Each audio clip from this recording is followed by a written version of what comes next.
Game breaking is definitely a word I would use when I see Cyberstein. We actually talked about this yesterday when I was talking about how you can use Brain Research Lab and Cyberstein. And what's even crazier with this, guys, is you're going to be able to get rid of the Ash Blossom that you're most likely going to be trying to get rid of with your opponent.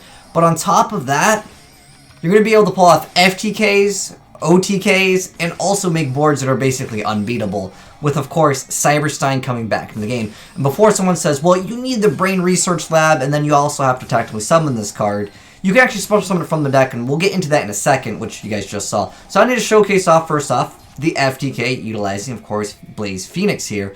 But you're going to be able to special summon this card from the deck, and in addition to that, you don't even need Brain Research Lab to basically win. And I'll show you guys that very soon. But I want to showcase off a few different ways you can FTK your opponent. So we've already seen the Blaze Phoenix. There's another like variant of Blaze Phoenix, but it's actually going to be making some other cards. But so first off, as far as hand traps go, say hi to my boy Neospatian Aqua Dolphin.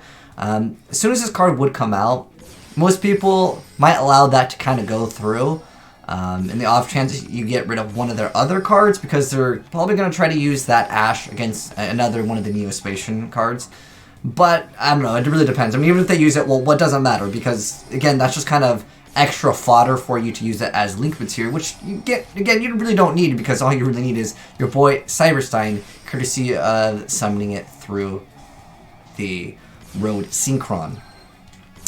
Or, what is it, well, he's already in the grave. We'll get into the deck profile in a second. So, we're making a Exterior over here, which is going to be able to get all spells and all traps, which is, I mean, this is already kind of game-breaking enough. We're going to win with the Scarlet Red Dragon Archfiend. But you can do a lot more other plays over here, which, again, you can make insane boards without this card. And again, I'll show you guys that in a second. But anyways, we're going to go ahead and go for kind of the same play. A lot of it goes into Hero Kit eventually. Which is going to go ahead and let you have more link material, which you technically don't really need. I mean, if you can throw out, like, basically, if you just make Exterior and a Crystal Wing, you should be good to go. But here's the card that we're really trying to go for, which is Special Summon Cyberstein from the deck. We're using the Dinosaur Link monster to actually make it so, of course, he's treated as Psychic, so it gives you infinite effects, basically. But Road Warrior, you have the effect of once per turn you special summon a level 2 or lower War Machine type monster from your deck, which gets you the game-breaking card, Cyberstein. And I feel like someone is going to make this even more consistent. Someone's going to figure out a way. But look at this play, guys, okay? So, I feel like this is pretty game-breaking. We banned number 86, right? To make it so people can actually play Yu-Gi-Oh! But then we put in, like, limiter removal. We bring back Cyberstein, which, I mean, this card is either, like, insanely good or insanely bad. But you just instantly just go for an Exterior. You can use this as link material, right? But you go into Exterior, which again negates all spells and traps by banishing one card in your graveyard, which you're going to have a decent amount. I mean, your opponent is not going to have over 6 cards, unless, of course, they had Max C. But anyways, yeah, if you make an Exterior and then have a Crystal Wing, and then only give them 1 monster slot because you summoned 2 Ajama Knights, you effectively made it so they cannot Yu-Gi-Oh! Like, that's so dumb. I like how you give them that extra, like, link zone, but, like, oh, bro, don't worry, you can't even use it because, well, I locked it off anyways. But it can get worse, guys. Okay, so I know some of you guys are like, oh, you had Brain Research Lab, right? Alright, hold on. Let's see what happens if you don't have Brain Research Lab. I just think that Cyberstein, it's a game-breaking card, and it was banned for good reasons. In fact, yesterday we talked about Cannon Soldier being, banned already, and I really felt like that card should have not stayed on the unlimited list, but lo and behold, you know, people are going to be pulling off stuff. Even Sarah Yuja, to an extent, I think is too insane. But again, just make Road Warrior, special summon your boy, go ahead and summon that Exterior, lock your opponent out of all spells and traps, and then we're going to go ahead and make Police Patrol using this for extra zones. But we're going to make an insane board once again, and again, no Brain Research Lab. It's just, this card allows you to make these boards and not fear Raigeki or anything that would, like, I don't know, generally be, like, bad if you made, like, a very strong turn 1 board. But just going into Livestream Dragon, so this card's kind of important to mention if you guys happen to be playing Cyberstein. It makes it so your life points just becomes 4,000, so if you pay once, obviously you still have 3k, but in the off chance that you are activating another effect to like pay life points or whatever the case may be. You still can kind of have life points over here. So this one's a little bit interesting of a play. He's going to go ahead and banish the draw 2. Going into Power Tool Dragon over here for the DDR. I'm going to bring back our boy Road Warrior. And then we've got a Crystal Wing. We've got the Proxy Dragon. But of course, I'm going to go ahead and add that Fog Blade. So at this point, we've got Negate. We've got another Negate. We've got relatively decent monsters over here. And if they would be destroyed by battle by card effect, you can destroy a different card instead. No problem. But more likely that's not happening, alright? You've got a Crystal Wing, and you have this Negate. And then on top of that, for extra added security, you have the Black Luster Soldier. And again, this was not even utilizing the field spell. I mean, the thing is that in this combo right here, without the field spell, to make it so you can just have that discount of just going for whatever monsters that you want, it really just allows you to make these plays and not fear Dark Hole and Regeki. That's the main thing. Because like when you make these very powerful boards, if your opponent has those, yeah, you could be in a lot of trouble. But let's go ahead and go into a deck profile here. And I know that there's only 13 cards here, which is all you need. In fact, a lot of the builds, even in the replays, hold on, I gotta show this real quick. Even in like the replays, he wasn't running a full 40 card deck. I mean, these are FTKs and like he was running fake traps and like these are just for memes, okay? He actually showed off drawing 3 cards when he pulled off the Coach King. But anyways, onwards with the short little deck profile here. So of course with the Bamboo Engine over here, we got the Golden Bamboo and the Cursed Bamboo and Phoenix Blade. Obviously you can play multiple copies of whatever you would like to. And then we have the Phoenix Blade, and then we have Cyber Sign, which is, of course, the game-breaking card. I want to know how you guys feel about this card. I honestly think it basically breaks the game because, again, we're moving in a direction where it seems like they're getting rid of certain cards that are just problematic and annoying to deal with, but then when you bring back Cyber Sign, and especially since you can just Aqua Dolphin and just be like, yo, you can't activate anything. Well, you would get rid of course, whatever would stop your Cyber Sign from getting negated. Yeah, that's pretty dirty. And then, of course, the Hero Kid. I would definitely recommend playing like Magical Mallets or other cards to just put this card back into the deck, because it is kind of required for some of the more extensive link plays. But you can literally just go Cyberstein, make a Exterio, negate all spells and traps, and then literally follow up with like one like other monster or a link monster.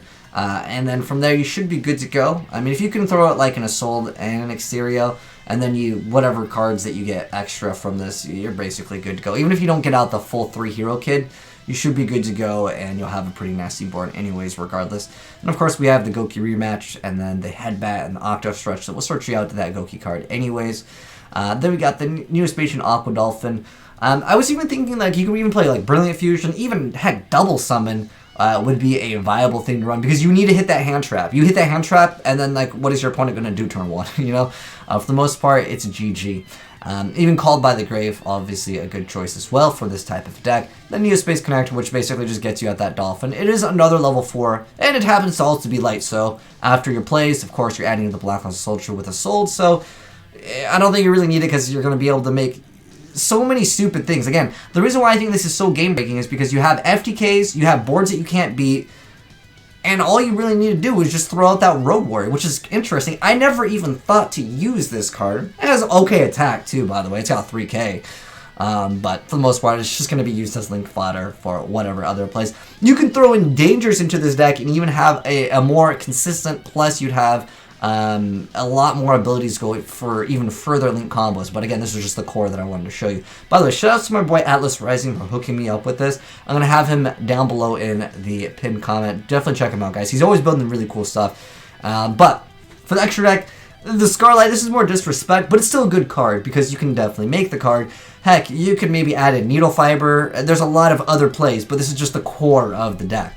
But Scarlet Red Dragon Archfiend, still a fantastic synchro monster that you can bust out with, of course, your token. There was a build that you guys saw with Power Tool. It's just for certain builds you can only fit so many things, right? I definitely recommend playing FTK at least. Like, there's no reason why this card is still also in the game. I mean, they put this to 1 in the OCG for those reasons, and also this. Like, there's a lot of problems with this ban list. Regardless, I do admit that it's a much better ban list than we've had in a while, but I still think that this card is so game-breaking. But what's crazy in the OCG, there were, like I said before, there were 2 different decks that did get pretty high in tournaments placings with Cyberstein. But I don't know, dude. They're keeping it in the OCG. Again, the TCG guys, tomorrow we will have Cyberstein legal, alright? But anyways, yeah, we got the Blaze Phoenix, we got SLAYDRA. I mean, we could debate about this card getting hit. Let me know, guys, how you feel about this card getting hit on the list as well. So we got Ultimate Token, of course, to go into Crystal Weed more than likely. Would be a good option. We have Ragin. So, I mean, again, with just the Cyberstein, even if you didn't go for those insane boards where you go Jama locking them, like I said, we have pretty much unbeatable boards. We have lockdowns and we have FTKs. Like, what more else do you want in a deck, dude? It's pretty game breaking.